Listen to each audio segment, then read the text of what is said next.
Answer नाम से ही लग रहा है, डबल काउंटिंग, मतलब काउंटिंग ठीक से करी है या कुछ गड़बड़ हो चुकी होगी क्वेश्चन में, बताओ। कुछ गड़बड़, कुछ गड़बड़ हुई है, डबलिंग हुई है, कुछ गलत हुआ है, तो यही डेफिनेशन है। तो the problem of double counting, simple Hindi बना लेते हैं, it means including value of some item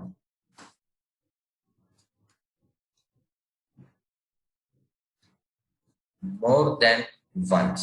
करना तो चाहिए एक चीज को एक बार, और तुम कर रहे हो उसको दो दो तीन तीन बार। एस्टिमेशन ऑफ नेशनल,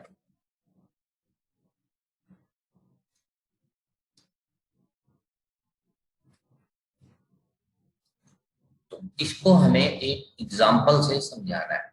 एग्जाम्पल बनाओ, वीओ आईसी बीए, जो हम पहले बहुत बार टेबल बना चुके हैं।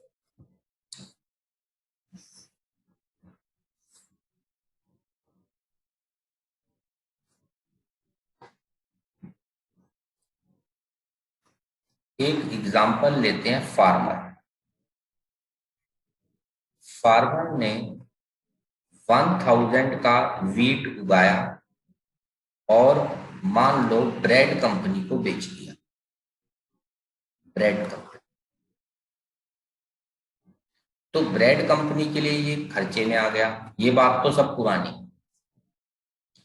ब्रेड कंपनी ने ब्रेड बनाई उससे 1500 की, और वो बेच दी हमारे पड़ोस के किसी शॉपकीपर, रिटेलर।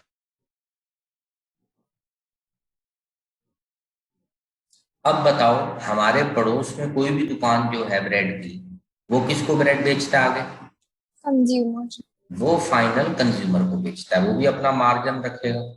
मान लो उसने बेच दी 2200 कंज्यूमर को, पर कंज्यूमर का कॉलम नहीं बनाते, हम प्रोड्यूसर्स का बनाते हैं, यानी काम खत्म हो गया उस चीज का। अब वैल्यू एडिड निकालो सबकी, बताओ कितनी आ रही है, बस यही टेबल है, rest no other information. IC given नहीं है, डैश कर दो। बोलो, फार्मर का वीए क्या फॉर्मूला होता है वीए का? देखो, वीओ माइनस आईसी। ब्रेड का बताओ, 500। अगले का बताओ, 700। देश का जीडीपी एमपी बताओ, सबको जोड़ 2200। GDP MP. देखो, बहुत सिंपल क्वेश्चन है ये। क्वेश्चन ये कह रहा है, अगर कोई कहे देश का वीओ, वीओ है 4700 और आईसी है 25, अगर कोई कह रहा है 4700 देश का जीडीपी एमपी है, देश की कमाई है, तो उसको हम क्या बोलेंगे? यार तू कौन सी प्रॉब्लम कर रहा है, बताओ। इकोनॉमिक्स कोड वर्ड है डबल काउंटिंग, मतलब सही आंसर निकाल रहे हो या ओवर एस्टिमेट कर रहे हो कुछ? 4700 देश की इनकम, बताओ। Over estimate sir over estimate कर रहा है। 4700 गलत आंसर है, रियल आंसर क्या है जीडीपी एमपी, बताओ। ये तो हम पहले 2200।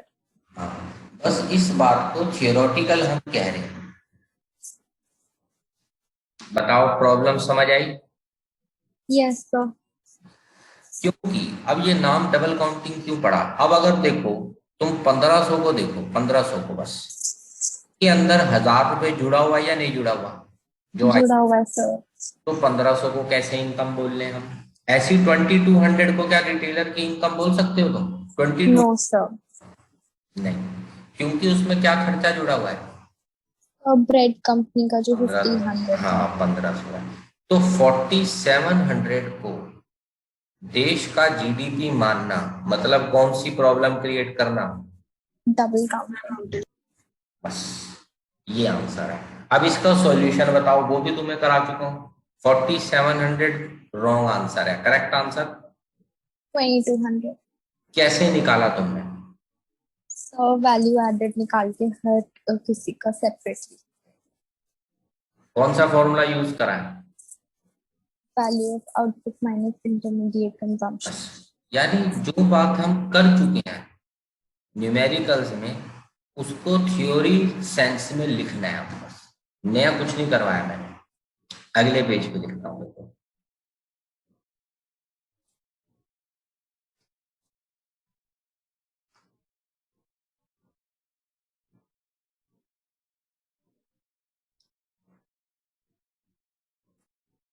अगर हम नेशनल इनकम के लिए 4700 का इस्तेमाल कर रहे हैं, वो बात अलग है, कन्वर्जन करेंगे हम जीडीपी एमपी और वो सब।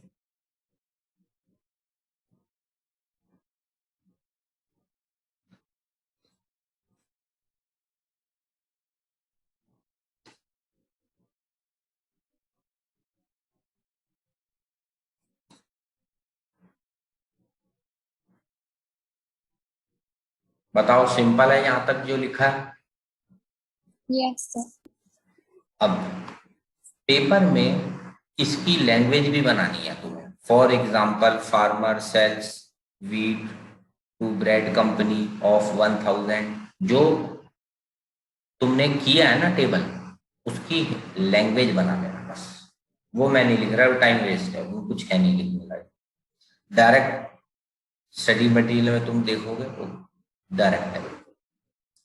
अब सॉल्यूशन बताओ फिर मुझे, प्रॉब्लम तो बता दी, सॉल्यूशन बताओ। बोलो, फाइंड Value added. ये इज इक्वल टू कौन सा फॉर्मूला यूज करके?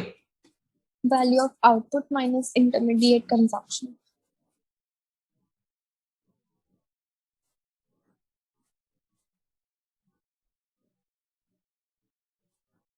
नेशनल इनकम के लिए इसका इस्तेमाल करो,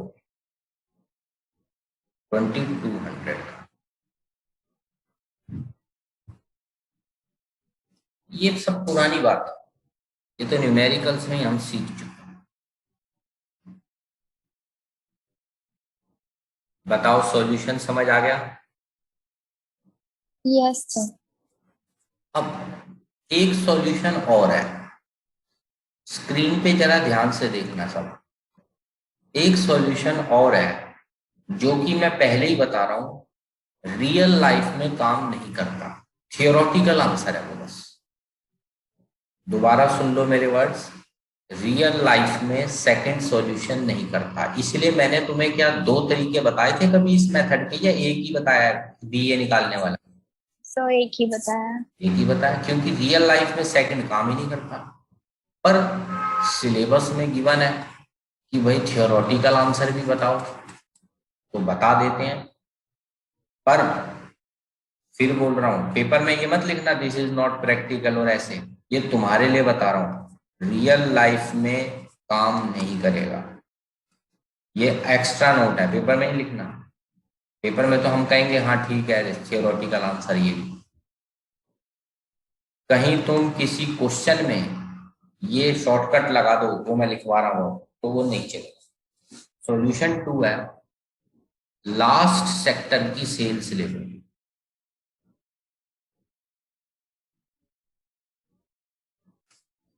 जिसने कंज्यूमर को बेचा, चेक करो जरा इस क्वेश्चन में कितनी है लास्ट सेल जिसने कंज्यूमर को बेचा। 2200. ये देखो 2200, ये देखो ये 2200, येलो लाइन को देखना, और ये 2200 मैच कर रहा है। Yes, sir. अब ये यहां तो मैच बड़ी आसानी से कर रहा है ना। और अगर तुम रियल लाइफ के क्वेश्चन देखोगे ना, जितने भी करे हैं वहां मैच नहीं करता है। तो मन में बात आती है ऐसा क्यों? तो देखो, ये बड़ी घटिया एजम्पशन पे बना है लॉजिक। ये कहता है कि जो एक का वीओ है वो दूसरे का आईसी है, यही कहा है इसने, और कोई Yes, sir. और कोई आईसी नहीं है, और पहले वाले का आईसी 0 होना चाहिए, ये बात भी है। अब बताओ, क्या रियल लाइफ में ये शर्तें होती हैं No, sir. कि हमारा एक ही आईसी है बस, और वो सब हमारे सामने है, पहले वाले का आईसी 0 हो, ये assumption रियल लाइफ में काम नहीं करती, इसलिए रियल लाइफ में ये मेथड ही काम नहीं करता। बस दैट इज कितना, लास्ट सेल कितनी है, 2200. तो इस मेथड का नाम होता है फाइनल सेल्स, लास्ट सेल्स लो मेथड। पर रियल लाइफ में नहीं काम करेगा, मैं पहले बता दूं, बस थियोरेटिकल लिख लो ये बात।